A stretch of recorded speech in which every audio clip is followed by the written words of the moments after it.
నమో విష్ణుపాదాయ కృష్ణప్రేష్టాయ భూతలే శ్రీమతే భక్తివేదాంత స్వామినితి నామినే. నమస్తే సారస్వతే దేవే గౌరవాణి ప్రచారిణే నిర్విశేష శూన్యవాది పాశ్చాత్య దేశతారిణే. జయ శ్రీ కృష్ణ చైతన్య ప్రభు నిత్యానంద శ్రీ అద్వైత గదాధర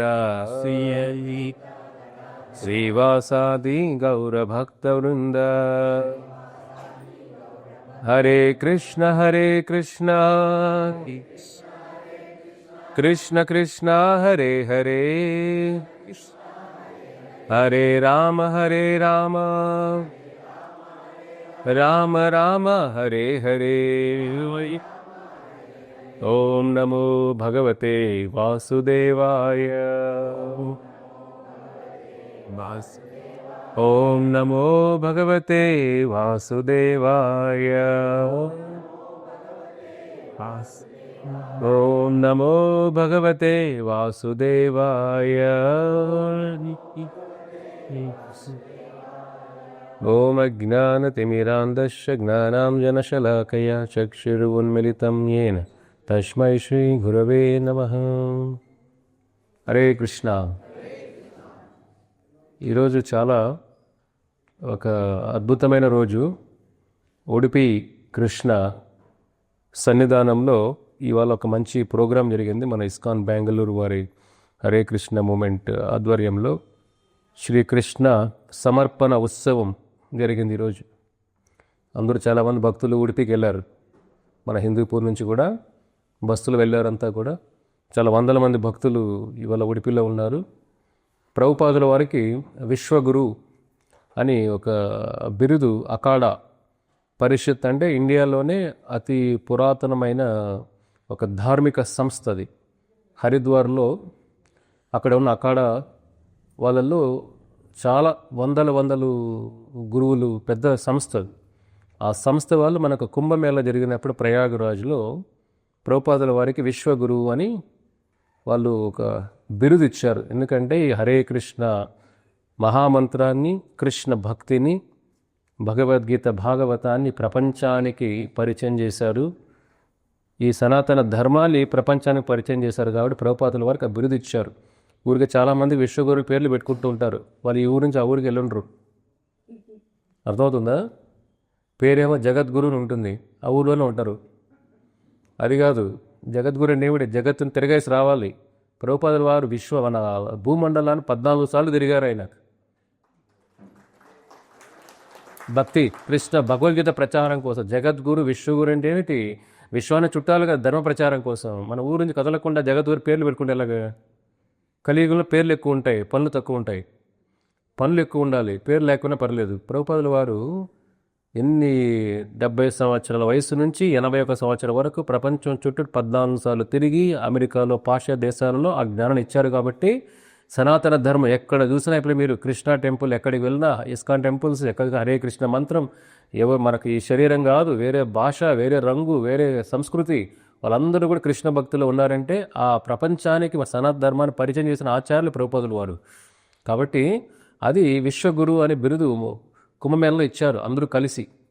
అదే ఉత్సవాన్ని ఎవరైనా భక్తుడు ఏమిటి, ఒక భక్తుడికి ఏదన్నా ఎవరైనా గౌరవించినా కానీ గౌరవాన్ని మనం ఆస్వాదించకూడదు. అర్థమవుతుందా? ఎవరైనా వచ్చి మనకు నమస్కారం చేసినా కూడా మనం ఆ నమస్కారాలని హృదయంలో చేసుకోకూడదు. దాన్ని ఎవరికి అర్పించాలి? వెంటనే గురువుకి అర్పించి కృష్ణుడికి అర్పించేసేయాలి. అర్థమవుతుందా? అంటే ఒక భక్తుడు ఎలా ఉండాలని, మనకి ఏదో ఒక గౌరవం దక్కిన దాన్ని మనం అనుభవించకూడదు. దాన్ని గౌరవాన్ని కూడా భగవంతుడికి అర్పించేసేయాలి. గీతలో కృష్ణుడు అంటాడు కదా, ఎక్కరోషి యదృష్ణ యజ్జో దదాసయత్. ఏ చేసినా మత్కోశ మదర్పణం. అర్జున, ఏ చేసినా నాకు అర్పణం చేయ అర్జున. కాబట్టి ఒక భక్తుడు ఏంటి, మనకు ఒక పూలమాల వేసినా కృష్ణుడికి మనసులో కృష్ణుడికి అర్పించాలి. లేదా మనకు నమస్కారం చేసినా కృష్ణుడికి అర్పించాలి. ఏ గౌరవం దొరికినా కృష్ణుడికి అర్పించాలి. ఏ భక్తుడు కూడా దాన్ని అనుభవించకూడదు. అది భగవంతుడు సేవలు ఉన్నాం కాబట్టి వచ్చే దాన్ని భగవంతుడికి అర్పించాలా. ప్రభుపాదుల వారు ఆ బిరుదు ఇచ్చారు కదా, మనం ఏం చేయాలి? ప్రభుపాదులు అంటే ఏం చేసేవారు? ఏదైనా కృష్ణుడికి అర్పించేవాళ్ళు, ఆయనకి ఏది వచ్చినా కూడా. కాబట్టి మనం ఏం చేసాం? ఇస్కాన్ బెంగళూరు సంస్థ ఏం చేసాం? ప్రభుపాదుల వారికి అంత మహా బిరుదు ఇచ్చారు కాబట్టి కృష్ణుడికి అర్పణ చేద్దాం ప్రభుపాదుల వారి తరపున అని కృష్ణ సమర్పణ ఉత్సవం చేసాం మనం. ప్రభుపాదుల వారి విగ్రహాన్ని తీసుకుని వెళ్ళి ఉడిపి కృష్ణ సన్నిధిలో మధ్వాచార్యులు, ఈ వైష్ణవిజంలో మనకు మధ్వాచార్య రామానుజాచార్యులు చాలా సేవ చేశారు. మధ్వాచార్యులు ఆయన సన్నిధిలో ఉడిపి కృష్ణ ప్రతిష్టాపన జరిగింది. గొప్ప మహా ఆచార్యులు, ఆయన బ్రహ్మ సంప్రదాయ ఆచార్యులు మధ్వాచార్యులు. వ్యాసదేవులతో డైరెక్ట్ కలిసి మాట్లాడి ఆయన మహాభారత సారాన్ని రాశారు మధ్వాచార్యులు. అంత గొప్ప ఆచార్యులు ఆయన. ఆయన సన్నిధిలో, శ్రీకృష్ణ భగవాని సన్నిధిలో ఇవాళ విశ్వగురు అని ప్రభుపాద బిరుదు వచ్చిన మా కుంభమేళలో ఇవాళ కృష్ణుడికి దాన్ని అర్పణం చేశాం ప్రభుపాదుల తరపున. అందుకే శ్రీకృష్ణ సమర్పణ ఉత్సవం అన్న పేరు దానికి. చూడండి, ప్రభుపాదుల వారు ఏం చేసేవారు? బిరుదిచ్చిన ఆయన అనుభవించారు కదా దాన్ని. కృష్ణ లీకే కృష్ణ. కృష్ణ ఎప్పుడు భక్తులకి అన్నీ ఇస్తారు, భక్తులు ఏం చేస్తారు? తిరిగి కృష్ణుడికి ఇచ్చేస్తారు. మనం భావం అలా ఉండాలి. అందువల్ల ఇవాళ అద్భుతమైన రోజు ఉడిపిలో జరిగింది. కాబట్టి ఎంతో కీర్తనల మధ్యలో ప్రభుపాద వారి గురు పూజ, కొన్ని వందల మంది భక్తులు, ప్రసాదము అంతా కూడా అంత ఉత్సవంలాగా జరిగింది ఇవాళ అటువంటి పుణ్యక్షేత్రంలో. కాబట్టి మనం వెళ్ళలేకపోయినా స్మరించుకున్న చాలు. ఆ విశేషం ఏమిటంటే భక్తులందరూ ఉడిపి కృష్ణ దర్శనం చేసుకున్న తర్వాత, ఉడిపి కృష్ణ కూడా ఎలా దొరికారు? ఉడిపి కృష్ణ సముద్రం నుంచి అలాగా కొట్టుకొని వచ్చేసారు, ఆయన తేలియాడుతూ వచ్చేసారు. అలాగా మధ్వాచార్యులకు విగ్రహం దొరుకుతుంది, అర్థమవుతుందా? దాన్నే కృష్ణ విగ్రహాన్ని రుక్మిణీదేవి ఆరాధన చేసే విగ్రహం అది. మధ్వాచార్య ప్రతిష్టాపన చేస్తారు ఉడిపిలో, అర్థమవుతుందా? అది ఎక్కడ? ద్వారకా నుంచి వచ్చింది విగ్రహం. ఎక్కడికి వచ్చింది? ఉడిపికి వచ్చేసి సముద్రం దగ్గరికి. ఇవాళ విషయం జరిగిందంటే భక్తులందరూ ఆ సముద్రం దగ్గరికి వెళ్ళి అక్కడ కీర్తనలు చేస్తున్న హరే కృష్ణ కీర్తనలు బీచ్లో. అంత భక్తులంతా మంచి కీర్తన జరుగుతుంటే ఇంకొక అదృష్టం ఇవాళ చూడండి, కీర్తన జరుగుతుంటే దానికి ముందు ఈరోజు ఏం దొరికింది? ఒక మహావిష్ణు విగ్రహం సముద్రం కొట్టుకొని వచ్చింది. చూడండి, ప్రభుపాదుల వారు విశ్వగురు సమర్పణ చేస్తున్న భావంతో ఉత్సవం చేస్తే మహావిష్ణు విగ్రహం మీకు పంపిస్తారు, గోవిందచరణప్పుడు పంపిస్తారు మీ అందరికి కూడా.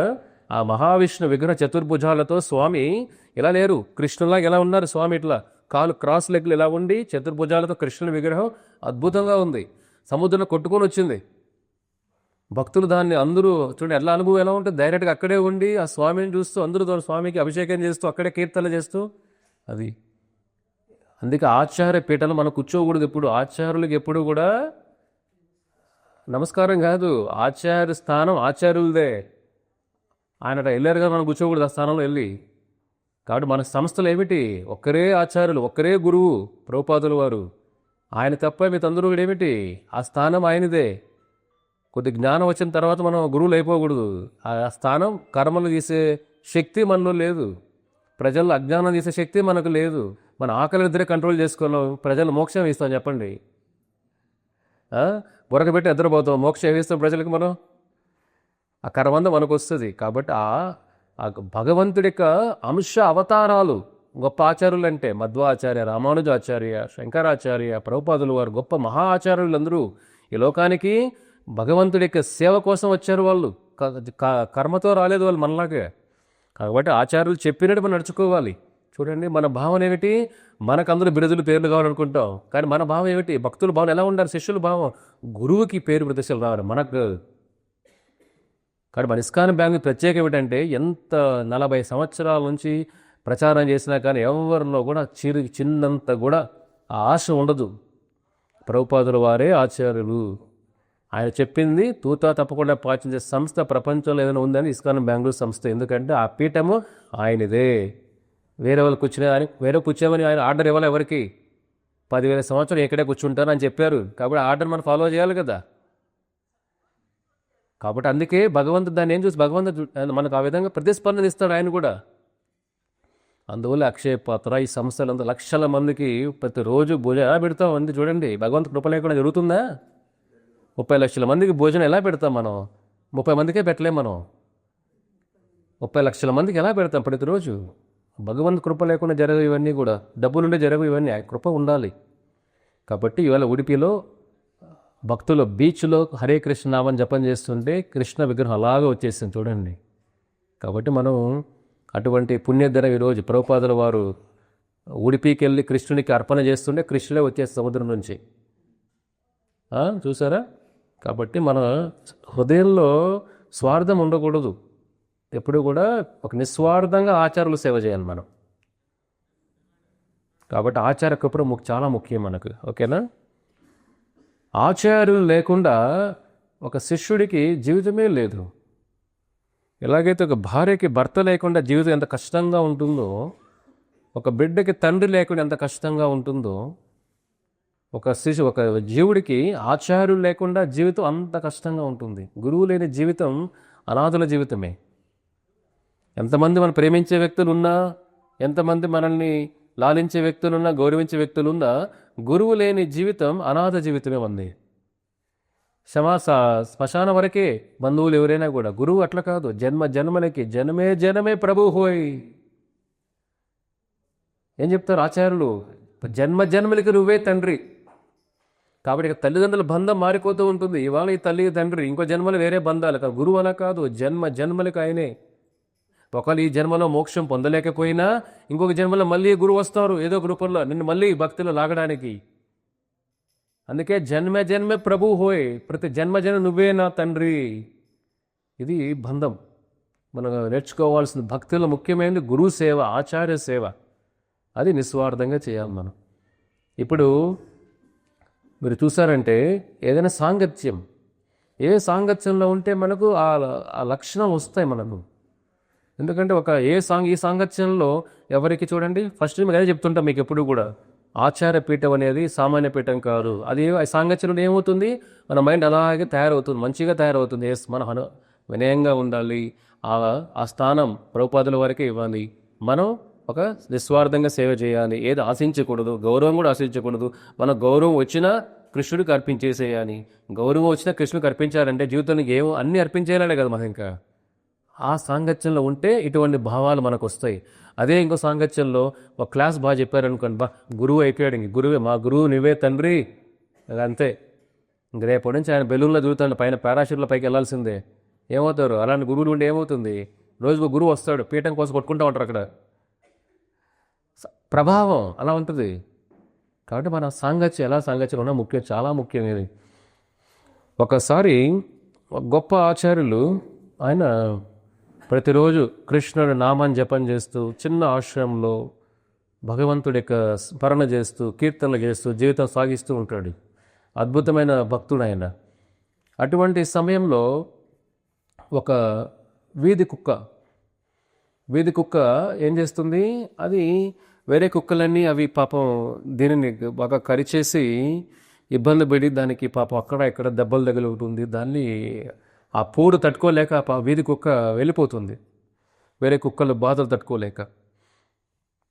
వెళ్ళిపోయిన తర్వాత ఎక్కడికైనా తెలియకుండా అట్లా తిరుగుతూ ఉంటే ఈ ఆశ్రమం కనపడుతుంది ఆ కుక్కకి. ఆ కుక్కకి ఆశ్రమం కనపడతానే ఏం చేయాలో పాపం ఏమీ సౌండ్ చేయకుండా వచ్చి ఒక చోట అలాగా కూర్చుంటుంది. ఈయన ఆచార్యులు ప్రతిరోజు కృష్ణనామాన్ని జపం చేస్తూ ఉంటారు. అది సౌండ్ ఏం చేయదు పాపం, అక్కడ మూల ఉంటుంది. ఈయన రోజు జపం చేస్తూ ఉంటారు. చూస్తారు, ఒకసారి చూసి అయ్యో పాపం ఇది ఏదో బాధల్లో పడినట్టుందేమో, దాన్ని ఏమి ఇబ్బంది పెట్టకుండా కామ్గా ఉంటారు పాపం ఆయన. ప్రతిరోజు కృష్ణుని తలుచుకుని నామని జపం చేస్తే కుక్క ఏం చేస్తుందంటే ప్రతిరోజు ఆ కృష్ణ మంత్రం వింటూ ఉంటుంది. కృష్ణ మంత్రం వింటూ దానిలో కూడా తెలియకుండానే కొద్దిగా కుక్క పాపం దానికి బుద్ధి అంత డెవలప్ అవ్వాల మనలాగా. వేరే జీవరాశుల్లో అంత డెవలప్ అవ్వదు మైండ్. భగవంతుల్ని తెలుసుకునేంత మైండ్ మనిషి తప్ప వేరే జీవుల్లో లేదు. మనమేం చేస్తాం, ఈ మైండ్తో అన్నీ తెలుసుకుంటాను భగవంతుడు తప్ప. కాబట్టి జంతువుల మైండ్లో ఏంటి, భగవంతు తెలుసుకునే అస్పృహ లేదు వాటికి. ఇక్కడ ఏమైనా కుక్క వింటుంటుంది, అక్కడే ఉంటుంది. ఈ ఆచార్యులు చూసి దానిపైన జాలిపడతారు. జాలిపడి అలాగా చూసి పాపం అట్లా నెమురుతారు. అలాగా హరే కృష్ణ మంత్రం చెప్తారు కుక్కకు కూడా, కుక్క వింటూ ఉంటుంది అలాగా వీటిలో కొద్ది రోజులు జరుగుతూ ఉంటే ఆ కుక్కలో కొద్ది రోజుల్లో మార్పు వచ్చేస్తుంది. అది విని విని కృష్ణుడి నామ విని విని అది ఇంకా ఒక రకమైన భావం. ఎందుకంటే హరే కృష్ణ మంత్రం శరీరానికి సంబంధించింది కాదు ఇది. హరే కృష్ణ మంత్రం ఏ జీవుడు విన్నా, ఏ జీవుడు అంటే జంతువులైనా పక్షులైనా మనిషి అయినా ఏ జీవుడు విన్నా కృష్ణ నామం ఆత్మను తాకే మంత్రం ఇది. ఏ మంత్రం కూడా ఆత్మను తాకదు. భగవత్ నామం తప్ప ఏ నామం కూడా ఆత్మని తాకవు. అది మైండ్ వరకే వెళ్తాయి. ఆ శ్రీహరి నామమే ఆత్మను తాకుతుంది. ఎప్పుడైతే ఈ కుక్క శరీరంలో ఉన్న కృష్ణ నామం వింటూ వింటే ఏమైంది? ప్రవిశ్య చిత్తం అంటే మన మనస్సు. ఆ కృష్ణనామ కుక్క చెవులో వెళ్ళి ఆత్మని తాకుతూ ఉంది. అది కుక్కలో పరివర్తన వచ్చేసింది. కొద్ది కొద్దిగా చూడండి, కుక్కలో కూడా పరివర్తన వస్తుంది. ఎందుకంటే భగవత్ నామం ఆత్మను తాకుతుంది, శరీరానికి రాజు. కాబట్టి మీరు తెలియకుండా మంత్రం విన్న అంత పవర్. ఇక్కడ ఏమైంది? ఆ కుక్క విని ఒకరోజు చూస్తే ఆ కుక్క ఏమి శబ్దం లేదు, ఏమీ లేదు, అలా ఉండిపోతుంది. ఏమిటిని ఈయన ఆశ్చర్యపోతారు. కుక్కలు ఏం శబ్దం లేదే, కామ్గా ఉన్నట్టుందే. చూస్తే అది ఒక తులసీదేవి చెట్టు దగ్గర వీళ్ళు ఒక ప్రదక్షిణ కౌగిలించుకున్నట్టుగా కుక్క ఇలా పడుకుంటుంది కదా, ఇలా పడుకుంటుంది కదా. తులసీదేవిని ఇలా కౌగిలించిన పడుకోవడం ఉందన్నమాట. ఇలా ఓపెన్ చేసి చూసి తులసీదేవి ఉంది అక్కడ, చనిపోయింది. అది ఆచార్యులు చూస్తారు, చనిపోయిందే అనే లోపలే ఆయనకు ఒక దృశ్యం కనపడుతుంది. ఎందుకంటే ఆచార్యులు సమదర్శన, వాళ్ళు భౌతికంగా ఏది చూడరు కూడా. వాళ్ళు ఏంటి? ఆధ్యాత్మిక కళ్ళు, భగవత్ ప్రేమ నిండిపోయి ఉంటుంది కాబట్టి సృష్టిని జ్ఞానంతో చూస్తారు వాళ్ళు. ఆయనకు వెంటనే ఏమైంది? ఆ కుక్కలో ఆ శరీరం నుంచి చూస్తే ఆ కుక్కకి మోక్షం వచ్చి చతుర్భుజ రూపంలో ఉంది. విష్ణుదూతలు వచ్చి ఆ జీవుణ్ణి, ఆ భక్తుణ్ణి ఆహ్వానిస్తున్నారు వైకుంఠానికి. ఇతను దృశ్యం చూసి అట్లా హృదయం ద్రవించిపోతుంది. చూడండి, కుక్కలాగా ఆశ్రమానికి వచ్చి హరే కృష్ణ మహామంత్రం విని ఆచార్యులు చెబుతుంటే ఇది మోక్షాన్ని పొందేసిందే. చూడండి, మోక్షాన్ని పొంది ఆయన కళ్ళ ముందరే వైకుంఠం వెళ్తుంది అలాగా. కాబట్టి హరే కృష్ణ మహామంత్రం ఒక కుక్కను కూడా వైకుంఠాన్ని పంపించే శక్తి ఉంది. ఎందుకంటే ఆత్మను శుద్ధి చేసే మంత్రం అది. అప్పుడు ఆచార్యులు అంటారు, ఎంత అదృష్ట ఈ కుక్కకిది. అంటే భగవత్ నామాన్ని చూడండి. మన దాన్ని చాలా ఏమనుకుంటాం, దీన్ని మనం చాలా తక్కువగా అంచనా వేస్తాం. ఎందుకంటే ఈజీగా ఉంది, తక్కువ అంచనా వేస్తుంటాం మనం. పుణ్యతీర్థాలు, దర్శనాలు, వీటిపైన ఉన్న వ్యామోహం మనకు నామం పైన లేదు. నామం ఎంత శక్తి చూడండి, ఆత్మను తాకేది ఇది. ఎందుకంటే అన్ని జీవరాశులు తీర్థయాత్ర వెళ్ళగలుగుతాయా? అన్ని జీవరాశులు భగవద్ విగ్రహాన్ని దర్శనం చేసే శక్తి ఉంటుందా? అన్ని జీవరాశులకి వినే శక్తి ఉంటుందా? ఉండవు పాపం వాడికి. కృష్ణ నామం చూడండి, అవి ఏమీ తెలియకపోయినా ఆత్మని తాకి మోక్షాన్ని ప్రసాదించే మోక్షకారక మంత్రం రామకృష్ణ నామం. అప్పుడు ఆచార్యులు ఆశ్చర్యపోతారు, ఇంత శక్తి ఉన్న నామం ఇది అని. భాగవతంలో ఒక శ్లోకం చెబుతారు దీనిపైన, అద్భుతమైన శ్లోకం అది. సో ఏమనిపిస్తుంది అంటే చూడండి, కృష్ణ భక్తి ఎలాగంటే భాగవతం చెబుతుంది, యన్నామధేయం మ్రీనం ఆతురః పతస్ఖలన్ వా వివసో గృణన్ పుమాన్ విముక్త కర్మ గలవుత్తమం గతిం ప్రాప్నోతి యక్షంతి నాతం కలో జనః. అంటే భగవంతుడి నామం నవ్వుతూ చెప్పిన, ఏ కృష్ణ కృష్ణ కృష్ణ అటన్నా, ఏడుస్తూ చెప్పిన కృష్ణ కృష్ణ, లేదా హేళన చేసిన హరే కృష్ణ అసలు మరి జీవితం తెలియడం ఏమరవి అలా అన్న అదవుతుందా? హేళన చేసిన, నవ్వుతూ చెప్పిన, లేదా హాస్పిటల్ బెడ్ మీద పడిపోతూ పాదంతో కృష్ణ అన్న, చనిపోయే సమయంలో కృష్ణ అన్న, హేళన చేసిన, లేదా మనకు జ్వరం వచ్చేసి గొంతంతా ఎండిపోయేటప్పుడు గోవింద గోవింద అలా అన్నా, నవ్వుతూ అన్నా, హేళన చేసిన, తమాషా చేసిన, నమ్మకం లేకపోయినా, ఏ విధంగా చేసినా కానీ కృష్ణనామం ఆ జీవుణ్ణి మోక్షం వైపు నడిపిస్తుంది అని భాగవతం చెబుతీసి. అదే ప్రేమగా జపం చేస్తే, అదే ప్రేమగా మీరు హరే కృష్ణ కృష్ణ కృష్ణ హరే హరే హరే రామ రామ రామ హరే హరే ఎంత ప్రేమగా చేస్తే అందుకే భగవంతుడు భక్తవత్సల దాసం అయిపోతారు అలాంటి భక్తులకైనా. మంత్రం మోక్ష ఇచ్చలు భక్తుడికి మోక్షం పెద్ద కష్టమే కాదు. అసలు భక్తులు మోక్షం గురించి ఆలోచించరు. ప్రభుపాదుల వారు మాకు ఎప్పుడు మోక్షం గురించి అసలు ఆలోచన ఇవ్వాల. అది గ్యారంటీ. సేవ ఎలా చేయాలి, ఆయన ప్రేమను జయించడం ముఖ్యం ఇక్కడ. అది మనం నేర్పించింది. ఎలా సేవ చేయాలి కృష్ణుడికి, ఈ శరీరాన్ని ఉపయోగించుకొని ఎలా సేవ చేయాలి. మనకున్న ధనం, మనకున్న జనం, మనకున్న పదవి, మనకున్న శక్తి, పవర్, పొజిషన్ ఏది ఉన్నా భగవంతుడికి ఎలా నైవేద్యంగా అర్పించాలి, ఇది మనం నేర్పించాడు ఆయన. కానీ ఏ భక్తుడు కూడా మోక్షము ఆలోచించే సమయమే లేదు. కృష్ణ ప్రచారం, గీతా ప్రచారం, కృష్ణ దేవాలయం నిర్మాణం, ఈ ధర్మ ప్రచారం, వీటిలో తప్ప మనకు మోక్షం కూడా ఆలోచించే సమయం లేదు. కొంతమంది అడవుల్లో హిమాలయానికి వెళ్ళి కూడా మోక్షం గురించి ఆలోచిస్తూ ఉంటారు. భక్తులు అంటారు, ఆచార్యులు అంటారు, ఒక భక్తుడికి మోక్షం ఏమిటి? వారి ఇంటి గుమ్మం దగ్గరకు వచ్చి మోక్షదేవి, ఎలాగైతే మనకు భక్తిదేవి, నిద్రాదేవి ఉంటుందో మోక్షదేవి ఉంటుంది.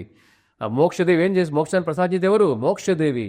ఆ మోక్షదేవి వైష్ణవుడి ఇంటి దగ్గర గుమ్మం దగ్గరకు వచ్చి మోక్షదేవి చేతులు జోడించి వేడుకుంటుంది, అయ్యా నీకు మోక్షం ఇస్తాను రావయ్యా అవి. భక్తుడు, అమ్మ నాకు సమయం లేదమ్మా కృష్ణుడి సేవలో ఉన్నాను అంటాడంట. చూడండి, ఎందుకంటే భక్తుడికి మోక్షం చాలా అంటే చిన్న విషయం.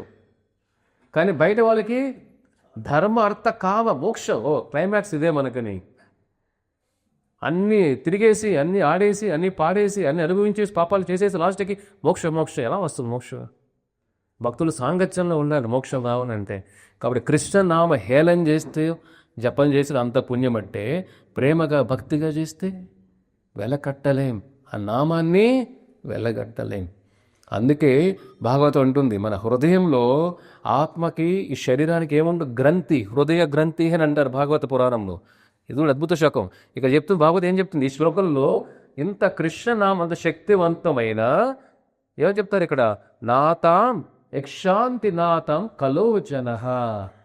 ఇంత శక్తివంతమైన కృష్ణమైన కలియుగంలో ఉన్న కలోజన, ఈ కలియుగంలో జనాలకి ఈ నామం పైన అంత ఇంట్రెస్ట్ ఉండదు. చూడండి, కరెక్టే కదా?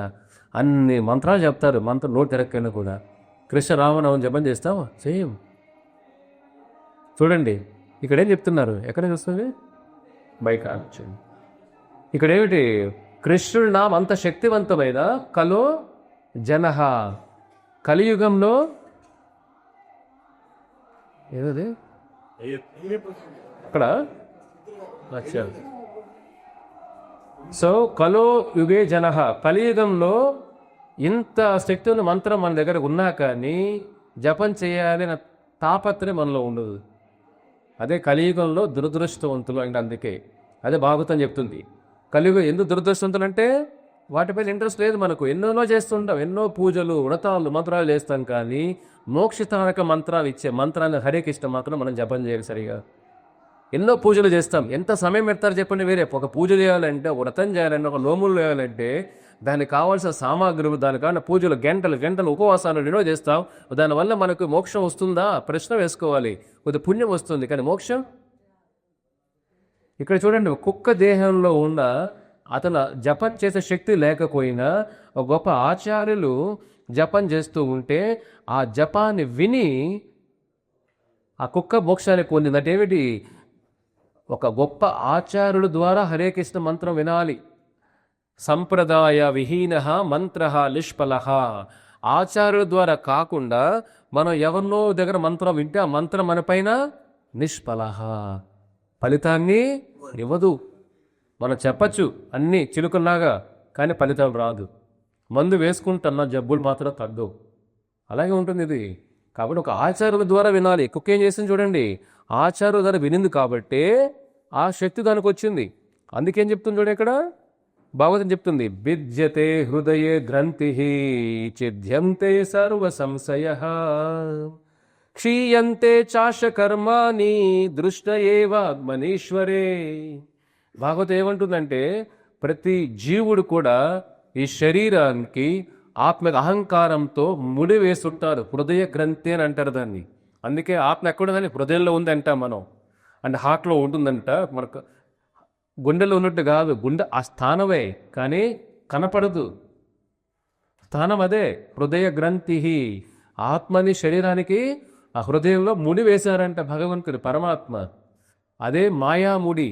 ఆ ముడి ఉన్నంత వరకు ఇది మనదే, ఇది నాదే, అంతా నాదే, ఇదంతా నాదే, ఈ మాయా ప్రపంచం అంతా నాదే, ఇక్కడ కొట్టుకొని తిట్టుకొని దీనికోసం జీవితాన్ని మనం గడిపేస్తూ ఉంటాం ఆ ముడి ఉన్నంత వరకు. ఎప్పుడు హరే కృష్ణ మహామంత్రం జపం చేస్తే ఏమవుతుంది? భగవంతుడి కృష్ణ భగవానుడు ఆ ముడిని విప్పేస్తారు. అర్థమవుతుందా? చిద్రంతే. కృష్ణుడు ఏం చేస్తాడు?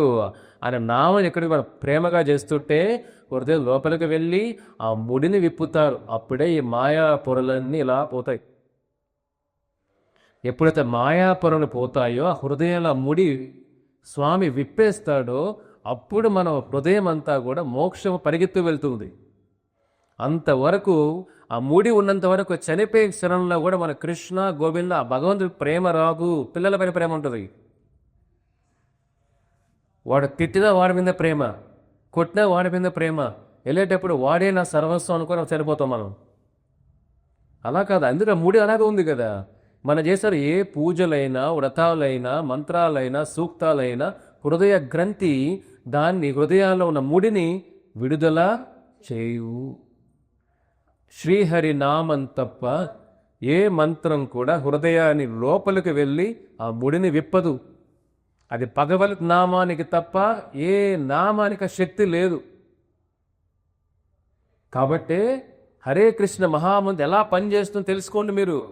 ఇదేదో ఊరికని చెవుల ద్వారా హృదయం లోపలికి వెళ్ళి కృష్ణ భగవానులు హృదయంలో మన శరీరాన్ని, మన ఆత్మని బంధించే ముడిని స్వామి విప్పుతారు స్లోగా.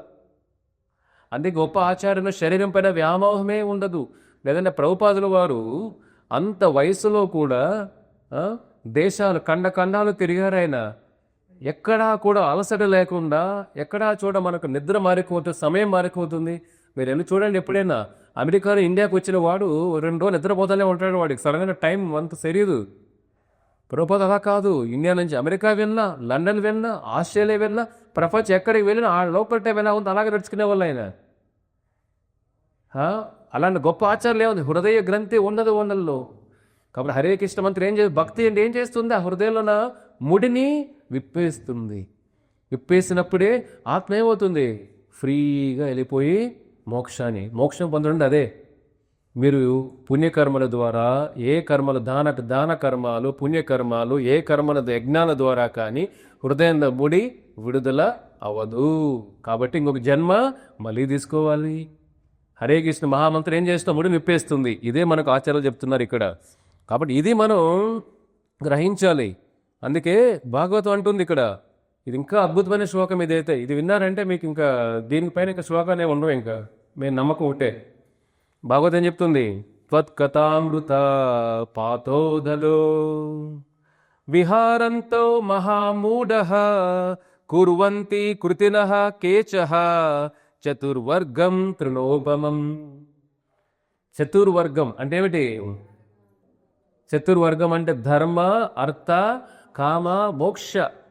ఎవరి హృదయంలో అయితే కృష్ణ భక్తి ఉంటుందో చతుర్వర్గం, ఈ పురుషార్థాలు ధర్మ, అర్థ, కామ, మోక్షాలు రోడ్ల పైన పడి ఉన్న ఒక గడ్డి పూచలాగా.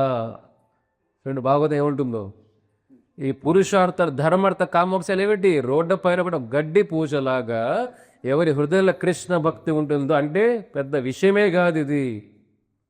అర్థమవుతుందా? అందరూ ఏం చేస్తారు? ఈ ధర్మార్థ కామమోక్షాల కోసమే పోరాడుతూ ఉంటారు. ధర్మమే తెలియనప్పుడు అర్థం అంటే సంపద ఎలా ఉపయోగిస్తాం మనం? ధర్మం అంటే తెలియదు. ధర్మం ఏమనుకుంటాం? ఉద్యోగం చేయడం, వ్యాపారం చేయడం, పెళ్ళిళ్ళు చేసుకోవడం, పిల్లలు. ఇది ధర్మం. ఇది అన్ని జీవులు చేస్తున్నాయి. అన్ని జీవులు చేస్తున్నా లేదా? ఇవన్నీ కూడా కష్టపడకుండా స్కూల్కి వెళ్ళకుండా చేస్తున్నా లేదా? అవన్నీ అదొకటే కాదు. ధర్మం తెలియకుండా అర్థ అంటే సంపదను ఎలా ఉపయోగించాలో మనకు తెలియదే. ధర్మం కరెక్ట్గా తెలుసుకోవాలని కృష్ణుడు అంటాడు కదా, సర్వధర్మ పరిత్యజ్య, అన్నీ పక్కన పెట్టయ్యా, మామేకం శరణం వ్రజ, నన్నే శరణందు. అప్పుడు అహంత్వా సర్వపాపేభ్యో, నీ కర్మలని నేను తీసుకుంటాను. మోక్ష ఇష్యామి మా శుచః, మోక్ష నేను ఇస్తా, డౌటే వద్దు నీకు. కాబట్టి ఆ ధర్మం తెలియకుండా ఆత్మధర్మం కృష్ణ భక్తి అది లేనప్పుడు మీరు ఎన్ని చేసినా ఆ హృదయంలో ముడి అలాగే ఉంటుంది. ఇంకొక జన్మలు తీసుకుంటూనే ఉండాలి. అందుకే భక్తులు సాంగత్యంలో ఉంటే స్లోగా ఆచార్యులు ఆ ముడిని విప్పేస్తూ ఉంటారు. అది అలాగా మీలో పరివర్తన వస్తుంది, మార్పు వస్తుంది, కోరింగులు మారిపోతాయి, ఆలోచనలు మారిపోతాయి, అలవాట్లు మారిపోతాయి, పద్ధతులు మారిపోతాయి, నడవడిక మారిపోతుంది, గమ్యం మారిపోతుంది, జీవితమే మారిపోతుంది. హరే కృష్ణ మహామంత్రక శక్తి అది. కాబట్టి ఒక కుక్క దేహంలో ఉండి అదే మోక్షాన్ని పొందితే, మనం మానవ దేహంలో ఉండి చెవులు బాగా విడపడి కళ్ళు ఇంద్రియాలన్నీ పనిచేసి కానీ మన భక్తి భావం తక్కువైపోయింది. భక్తి భావన అంటే అన్ని పూజలు దీపాలను ఎక్కువ పెడుతూనే ఉంటాయి మనం. అది కాదు భక్తి భావన అంటే. భగవద్ జ్ఞానాన్ని తెలుసుకొని ఆచరణలో పెట్టిన భక్తి భావం అంటే.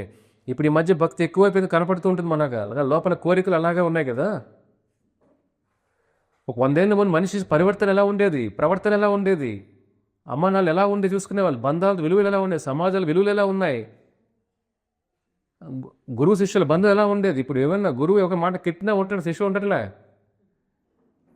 ఏదో ఇప్పుడు మరి అట్లా ఎలా అయిపోయి మరి అహంకారంతో ఉన్నాం. ఇప్పుడు అంతా కలిగిపడి అహం ఎక్కువ. దుర్యోధన ప్రాబ్లం ఏంటి? అహం. వాడు అహం కనుక్కునేవాడు. వాడు ఎంత ఉన్నా కానీ అహం వాడికి అసలు ఎంత అంటే వాడికి కృష్ణుడు చెప్పిన అహం తగ్గట్లా వాడికి. కలియుగంలో ఏమవుతుంది? ఆ అహం ఎక్కువ.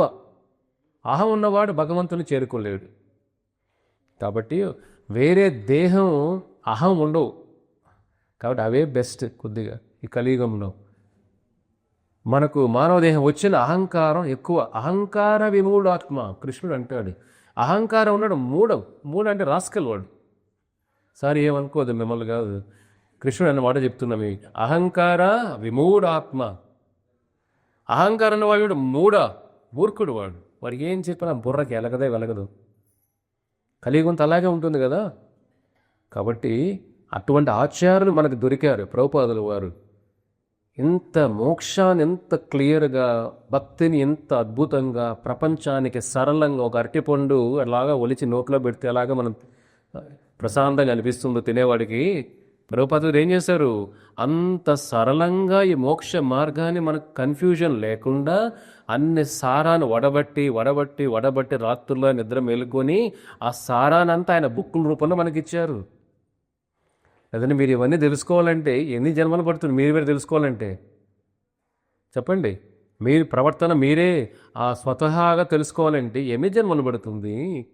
ఈ మహాభారతం 1,00,000 శ్లోకాలు ఉన్నాయి. ఏం అర్థం అవుతుంది మనకు మహాభారతం? ఆ సారాన సరళంగా మనకి ఇచ్చారు ఆయన. అది అందువల్ల ఆచార్యులు ఏం చేస్తారు? ఈ జ్ఞానాన్ని సరళంగా మనకిస్తారు. అన్ని సారమే, జ్ఞానసారమే, వేదసారమే హరే కృష్ణ మహామంత్రం. కాబట్టి మహామంత్రం మీరు అంత జాగ్రత్తగా చేశారంటే ఏమవుతుంది? ధర్మ అర్థ కామ మోక్షాలే లోట్లో తిరిగే గడ్డి పూచుడు సమానం. విలువే లేదు వాడికి. భగవంతుని మంత్రం ఉంటే ఇంక ఇవన్నీ అవసరమా?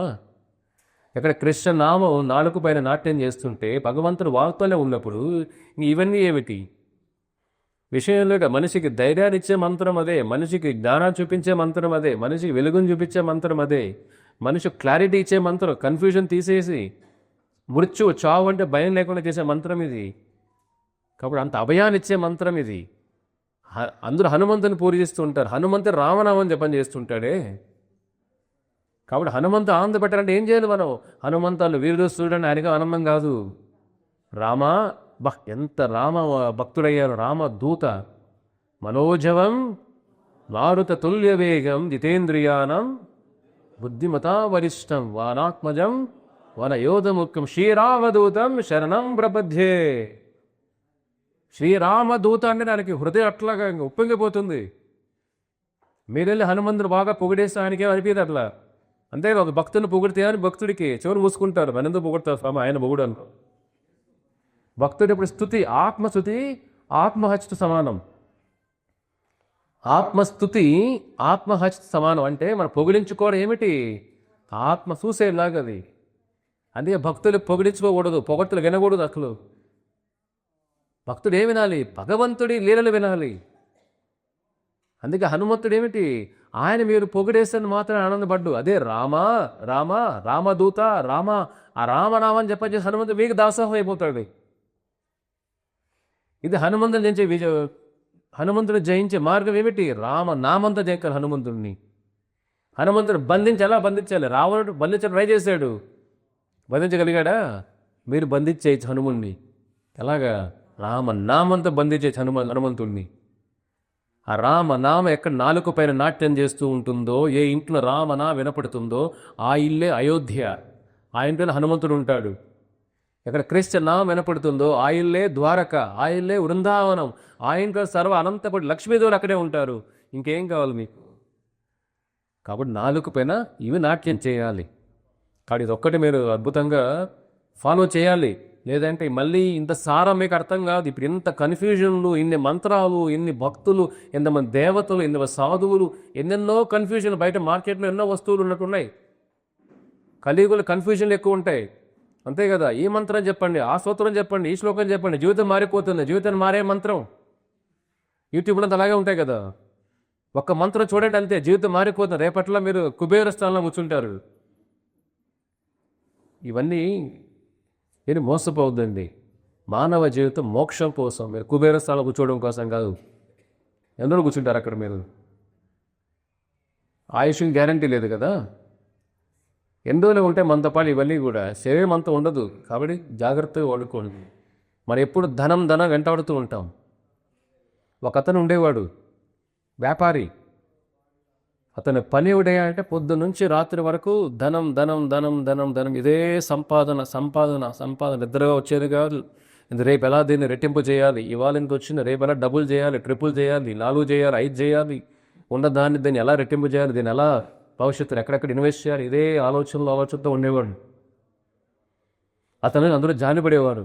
ఎందుకు మనిషి ఎంత భయంకరంగా ఉన్నాడు పాప, ఇతను ఎక్కడికి ఒక దానం చేసే గుణం లేదు, సాధువులంటే అసలు పడదు, ఎప్పుడు కూడా ధన సంపాదన. భార్య కూడా పాప చూసి ఆశ్చర్యపోద్ది, ఏమన్నా ఇంత భయంకరుడిగా ఉన్నాడు వీడని. అర్థమవుతుందా? భయంకరులే కదా. అంటే పొద్దు నుంచి రాత్రి ధనమేనా? మనం ఎక్కడ ఉన్నాం? ధనంతో సరిపోతే జీవితం అంతా ఎలాగా? కాబట్టి ఇది ఏమవుతుంది, ఇది మనిషిని అంటే బంధాల విలువ తగ్గిపోతాయి. ఆ విధంగా జీవితం గడుపుతూ ఉంటాడు ఇతను. గడుపుతూ ఉండి ఎక్కడో సత్సంగాలకు ఎవరో చెప్తే అలాగే వెళ్ళి కూర్చునేవాడు, ఏదో పుణ్యం వస్తుందిలే కాసేపు అని. అలాగా సత్సంగాల్లో కూడా ఏమిటి, ఈ గీతా జ్ఞానం కరెక్ట్గా చెప్పే సంఘాలు కూడా కావాలి కదా మనకు. చాలా తక్కువగా ఉంటాయి కూడా. చాలా మనకు రెట్టింపు చేసే మంత్రాలే ఉంటాయి, కర్మని డబుల్ చేసే మంత్రాలే ఉంటాయి. కర్మను తగ్గించే మంత్రాలు ఎక్కడ ఉన్నాయి? కర్మ ఎంత ఉంది దాన్ని వేటిగా పెంచే మంత్రాలు బయట. బరువు తెచ్చిన నాయన బరువు ఇంకా 10 మూటలు పైన పెడతారు అందరూ తీసుకెళ్ళి. మొయ్యలేక కింద పడిపోతాడు వాడు గాడిదల్లాగా, అంతే కదా. మనకి సంఘం ఏం చెప్పాలి? సత్సంగాలు అంటే ఏం చేయాలి? మరి బరువును తగ్గించాలి, కర్మను తగ్గించాలి, పాపాలు తగ్గించాలి. ఇతను ఎలాగో వింటాడు ఆ విధంగా.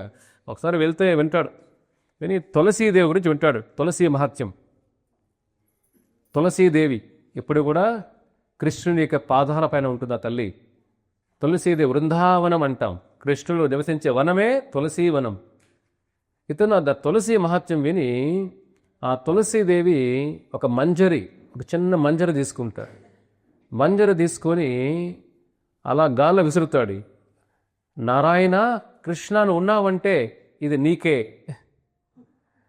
అర్థమైందా? గాలి విసిరి నువ్వు నిజంగా గ్రేట్ అయితే ఇది నీకే నైవేద్యం పో అంటాడు. అలాగే వెళ్ళిపోతూ ఉంటాడు, అలా చెప్పేసి వెళ్ళిపోతాడు. అలాగా జీవితం గడుస్తూ ఉంటుంది. చావు మృత్యు దగ్గరకు వస్తుంది.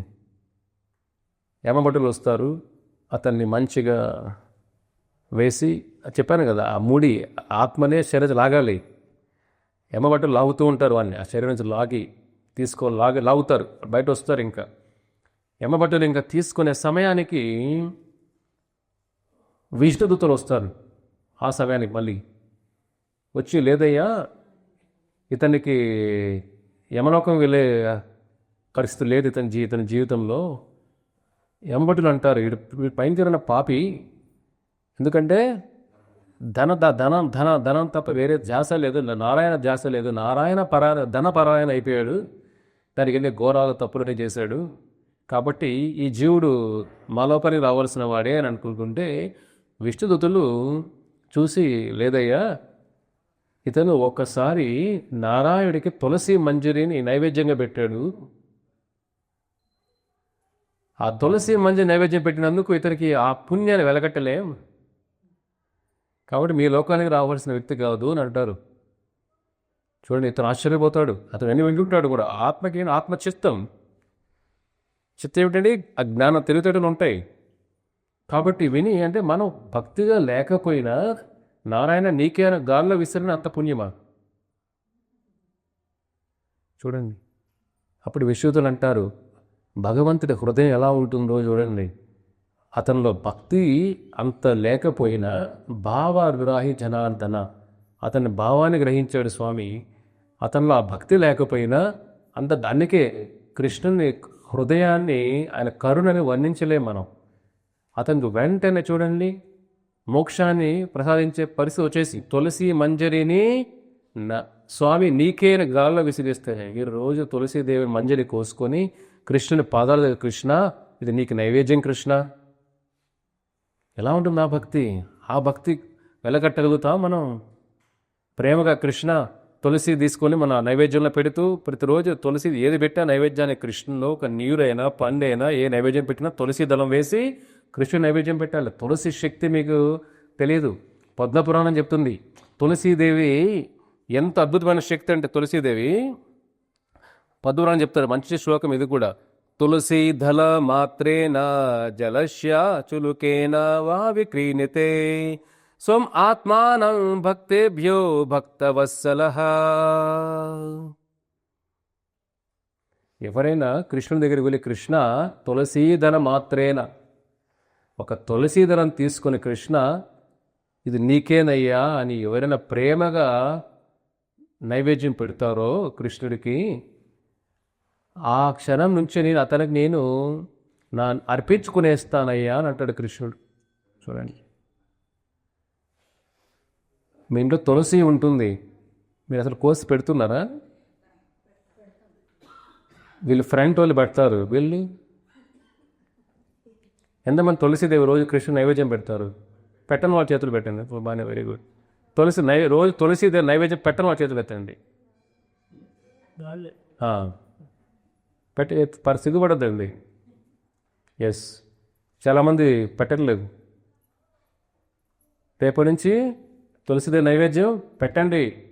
అతను తెలియకుండానే తులసిదేవి నైవేద్యం అంటే అంత పుణ్యం వచ్చేస్తే మీరు ఇంట్లో రోజు తులసిదేవి చూస్తూనే ఉంటారు. తులసిదేవిని చూసినా పుణ్యం, నీరు పోసినా పుణ్యం, తాకినా పుణ్యం, స్వామికి అర్పణ చేసి వెలగట్టుకుతా పుణ్యం. స్వామి ఏమంటాడు, ఇక తులసిదళ మాత్రేనా, తులసిదళాన్ని నాకు మీరు నైవేద్యంగా పెట్టినా నన్ను నేను అర్పించుకునేస్తాను అంటున్నాడు స్వామి. ఇక్కడ ఎంత సులభమైన మార్గం చెప్పండి. మన పరిస్థితి ఏమిటంటే ఈ వేద జ్ఞానం అంతా కూడా అందరూ దాచిపెట్టేసి మీకు వేరే మంత్రాలు అమ్ముతున్నారు డబ్బులకి. అవి బాగా కొంటారు మీరు, అంతే కదా. ఈ మంత్రాలు ఆ మంత్రాలు చెప్తే మీరు బాగా దాన్ని కొంటారు. ఎందుకు కొంటారు దాన్ని? ధనం పెరుగుతుందేమో, స్థితి బాగుతుందేమో, అంతే కదా. ఆరోగ్యం బాగుంటుందేమో, పెళ్ళిళ్ళు అవుతాయేమో, పిల్లలు పుడతారేమో, పిల్లలకి పెళ్ళిళ్ళు అవుతాయేమో, కోరికతో ఉండిపోయినాయి కదా మనకు. ఈ మోక్షతారకి వరకు జ్ఞానం అంతా కూడా కప్పబడిపోయిందంతా. ఇది ఒక శుద్ధ ఆచారులు తప్ప దీన్ని ఎవరు దాన్ని గ్రహించలేరు. అందుకే కృష్ణ భగవానులే ఒక ఆచారులాగా ఈ లోకానికి వస్తారు, శ్రీకృష్ణ చైతన్య మహాప్రభువులాగా. ఎందుకంటే ఆచారాలు చేయాల్సిన ధర్మం ఇది. కష్టమైన దాన్ని సులభంగా వివరించడం ఆచారాలు చేసిన పని. కాబట్టి కృష్ణుడు ఒక ఆచారులాగా వస్తాడు. చూడండి, వీరికి దీనిలో ఏం కష్టం అని చెప్పండి. తులసీదేవి రోజు చూస్తుంటాం మనం. తులసి తల్లి ఇది నీ కృష్ణుడి సేవ కోసం. ఎప్పుడైనా మీకు జపం సరిగా అవ్వలేదనుకోండి, హరే కృష్ణ మంత్రం మీకు సరిగా డిస్టర్బ్ అవుతుంది, జపం సరిగా అవ్వట్లేదు అన్నప్పుడు తులసీదేవి దగ్గర కూర్చొని జపం చేయండి. తులసీదేవి సాంగత్యంలో జపం చేయాలి. జపం చేసేటప్పుడు తులసీదేవి సాంగత్యంలో కూర్చొని జపం చేస్తే అది మనకు 1000 రెట్లు బలం. ఎందుకంటే ఆవిడ సాంగత్య ప్రభావం అది.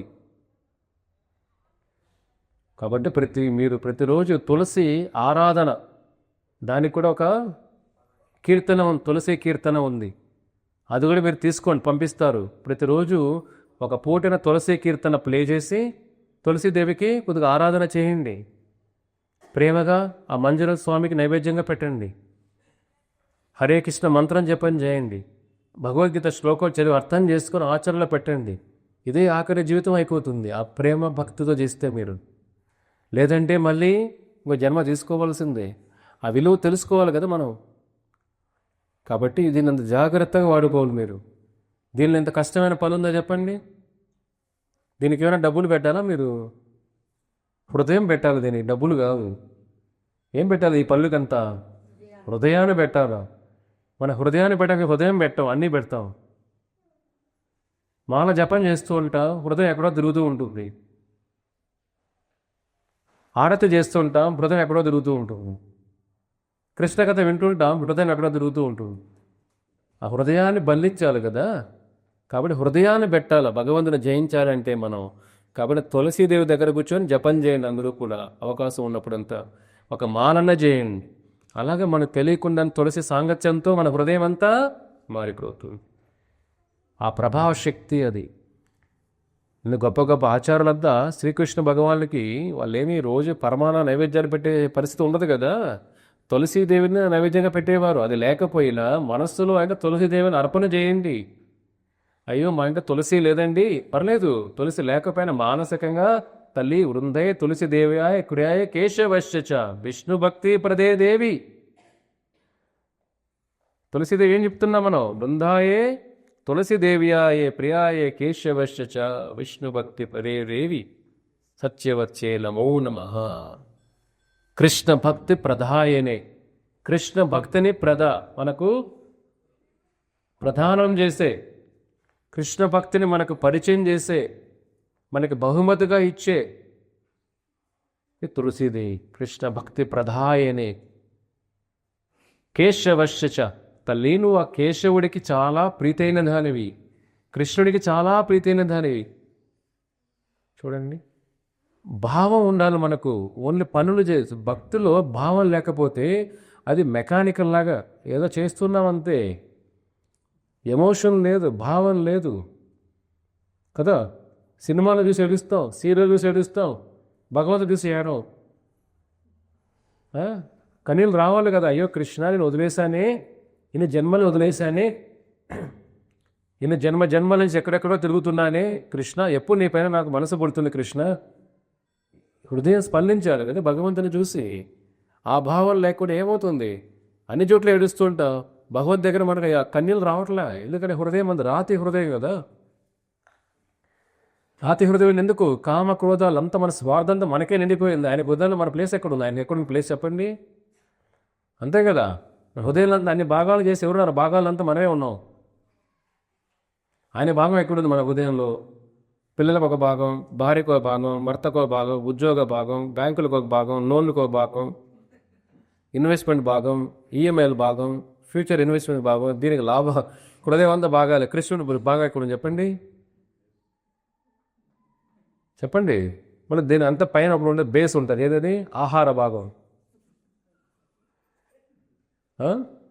ఇది పెద్ద భాగం అందరికీ మనిషి జీవితంలో. అలాగే అయిపోయింది కదా. పెద్ద పెద్ద గొడవలన్నీ కిచెన్లో జరుగుతుంటాయి. ఇన్ని భాగాలు లేకపోతే భగవంతుడి భాగం ఎక్కడ ఉంది? ఇది ప్రశ్న వేసుకోవాలి. ఇన్ని భాగాలు మన హృదయాన్ని కోసేసాము మనం. ఇవన్నీ కోసేసి ఇట్లా కట్ చేయమని చేస్తాం కదా, పిజ్జా లాగా స్లైసెస్ చేసేసిందండి. అలాగా పిజ్జా స్లైసర్ లాగా ఎక్కడుంది కృష్ణ? ఎక్కడున్నాడు అక్కడ? ఇప్పుడు ఏం చేయాలి? ఆ స్లైసరమే చేసి కృష్ణ ఇది నీకు ఒక పద్మం లాగా, తామర పువ్వులాగా కృష్ణ నా హృదయంలో కూర్చోవయ్యా. అది భక్తి అంటే. అన్ని భాగాలు పక్కన పెట్టి ఆయన సింహ భాగం ఇవ్వాలి భగవంతుడికి. మనం అన్ని భాగాలు కట్ చేసి మిగిలిందంట కరివేపాకలకు ఆయన భాగం ఇస్తున్నాం. ఇది నీకే కృష్ణ అని చెప్పండి. హృదయాన్ని ఆయనకి అర్పణ చేయాలి మనం. హృదయ అర్పణ ఉండాలి. హరే కృష్ణ మహామంత్రం చేస్తే ఆ స్థితి మనకు వస్తుంది. అసలు ఏం కష్టం అని చెప్పండి. మానవ జీవితంలోని చేయగలిగేది ఒకే ఒక పని ఇదే. ఏ జీవరాశుల్లో ఆ పరిస్థితి లేదు. కాబట్టి ప్రభుపాదుల వారు ఇంత జ్ఞానాన్ని ఇంత సరళంగా ప్రపంచానికి పరిచయం చేశారంటే, అంటే ఒక జీవుడికి మోక్షాన్ని ప్రసాదించే మార్గం చూపించడం అంటే సామాన్య విషయం కాదు. ఇప్పుడు మురిగిపోయే వాడి బట్టలు కాపాడుతామా, వాడిని కాపాడుతామా? వీడి కోటు బాగుందిరా, కోటు కాపాడుదామా, వాడు పోతే కోనీలరా బాబు. ఇవి చీర బాగుంది, చీర కాపాడుదాం, వాడు పోయినా పర్లేదులే. ఇలారా మనం అదే చేస్తున్నాం ఇక్కడ. మన కోటు కాపాడే శరీరాన్ని కాపాడుతున్నాం, లోపల ఆత్మని ముంచేస్తున్నాం. శరీరం కోసం దానాలు చేస్తున్నాం, శరీరం కోసం సేవలు చేస్తున్నాం. హాస్పిటల్స్ ఎన్ని దానాలు, అన్నదానం, ఈ దానం, ఆ దానం, ఈ దానం, శరీరం కోసం దానాలన్నీ కూడా. ఆత్మ దానం ఎక్కడ ఉంది చెప్పండి? అదే కదా ఆత్మకి దానం ఎక్కడుంది చెప్పండి? శరీరం కోసం అంత మనం ఏం చేస్తున్నాం? చిన్న మునిగిపోయేవాడు వాడు బట్టలు కాపాడుతున్నాం, కానీ మునిగిపోయే వస్తువు వాడి మనిషిని కాపాడట్లేదు మనం. ఈ హరే కృష్ణ మహామంత్రం ఏం చేస్తుంది? మునిగిపోయి ఆత్మను కాపాడుతుంది, బట్టలు కాదు. ఒక భక్తుల సాంగత్యంలో ఉంటే భక్తుడు ఏం ఆలోచిస్తాడు? ఆ జీవుని ఎలా కాపాడాలి, వాడు ఆత్మ పైన దయ, జీవదయ అంటాం దీన్ని మనం. జీవదయ అంటేనేటి ఇది శరీరం పైన దయ కాదు, జీవదయ అంటే ఆత్మ పైన దయ. ఈ సత్సంగం ఏం చేస్తుంది? మనలో జీవదయ పెంచుతుంది. అంటే 10 మందిలో కూడా ఈ వైకుంఠాన్ని తీసుకెళ్ళే మోక్ష మార్గాన్ని మనం కూడా చూపిద్దాం. ఆ జీవదయ రావాలి. చూడండి, ప్రభుపాదుల వారు అంత జీవదయ ఉంది కాబట్టి, ఆత్మ పైన అంత కరుణ దయ ఉంది కాబట్టి ఆయన ప్రపంచం అంతా తిరిగి ఈ గీతా జ్ఞానం ప్రచారం చేశారు ఆయన. కాబట్టి మీరు అందరూ దీనిలో భాగం కావాలి కదా. అందుకే దేవాలయాలు ఎందుకు? దేవాలయాలు ఊరికే విగ్రహ అభిషేకాలు పూజల కోసం కాదు. దేవాలయాలు ఎందుకు? మోక్ష మార్గాన్ని చూపించే నిలయాలవి. ఇప్పుడు మనం ఎందుకు కడుతున్నా చిన్న దేవాలయం ఇక్కడ? మోక్ష మార్గాన్ని చూపించే నిలయాలు అవన్నీ కూడా. ఆదివారం ఒక పూటే కాదు కదా, ప్రతిరోజు మన భగవంతు వినాలి, ఆ తాపత్రం ఉండాలి, దానికి స్థలం ఉండాలి కదా, ప్లేస్ ఉండాలి కదా. ఆదివారం 2 గంటలు సరిపోతుంది. మన జబ్బు అలా లేదే. ఈ జన్మ వచ్చిన జబ్బు ఆ వారంతా సరిపోదే. ఈ రోజు వింటే మనది తొందరగా తగ్గదు. అందుకే నిత్యం భాగవత సేవయ్య అంటారు. ప్రతిరోజు వినాలి భగవంతుడి నామం, భగవంతుడి కథ. దానికోసం దేవాలయాలు, దానికోసం మోక్షాన్ని ప్రసాదించే నిలయాలు, ఆలయాలు అవి. కాబట్టి మీరు అందరూ కూడా దానిలో భాగం కావాలి, మందిర నిర్మాణంలో భాగం కావాలి. అప్పుడే మనం కూడా దాంట్లో అటువంటి పుణ్యంలో భాగం అయితేనే కదా జీవిత సార్థకత అవుతుంది.